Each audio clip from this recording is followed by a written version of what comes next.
বিশ্বকাপের কাউন্টডাউন শেষ। এবার শুরু হতে চলেছে আসল যুদ্ধ।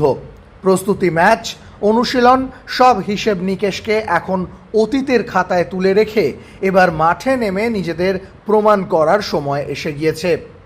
রবিবার ভারতীয় সময় ভোর 3:30 মাঠে নামছে ব্রাজিল। প্রথম ম্যাচে সেলেকাওদের প্রতিপক্ষ শক্ত গাঁট মরক্কো।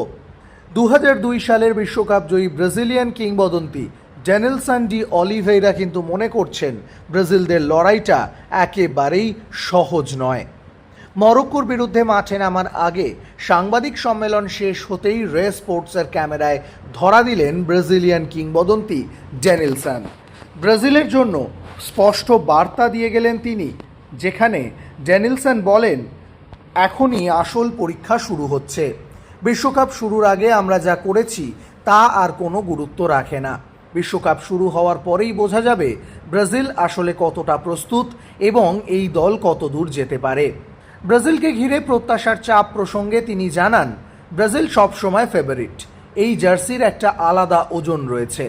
আমরা 5 বার বিশ্বকাপ জিতেছি। সেই ইতিহাসের মর্যাদা রক্ষা করতে হলে এই দলকে মাঠে নিজেদের ব্যক্তিত্ব দেখাতে হবে, আত্মবিশ্বাস নিয়ে খেলতে হবে এবং নিজেদের সামর্থ্যের প্রমাণ দিতে হবে। বর্তমান ব্রাজিল দল নিয়ে যথেষ্ট আশাবাদী তিনি।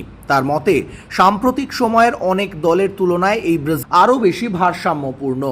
এই প্রসঙ্গে ডেনিলসনের সংযোজন, আমার এই দলের উপর পূর্ণ আস্থা রয়েছে।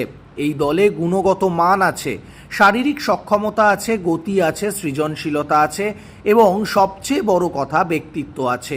বর্তমান প্রজন্মের ব্রাজিল দল অনেক দিক থেকেই আলাদা। তারা বড় মঞ্চে নিজেদের প্রমাণ করার ক্ষমতা রাখে। অন্যদিকে ম্যাথিয়াস কুনহার প্রসঙ্গে তিনি বলেন, ম্যাথিয়াস কুনহা খুব ভালো ফুটবল খেলছে। দলের আক্রমণ ভাগে সে গুরুত্বপূর্ণ ভূমিকা পালন করছে আর তার পারফরমেন্স আমাদের আত্মবিশ্বাস আরও বাড়িয়ে দিচ্ছে। আগামী ম্যাচ নিয়ে আশাবাদী শোনালেও বাড়তি উত্তেজনায় ভাসতে নারাজ ডেনিলসন। তিনি বলেন, আগামীকাল ভোরের দিকে আমাদের জন্য বড় একটা মুহূর্ত অপেক্ষা করছে। আমরা প্রস্তুত, আত্মবিশ্বাসী এবং মাঠে নামার জন্য মুখিয়ে রয়েছি। আশা করি সব কিছু পরিকল্পনা অনুযায়ী হবে এবং আমরা ভালোভাবেই যাত্রা শুরু করতে পারবো।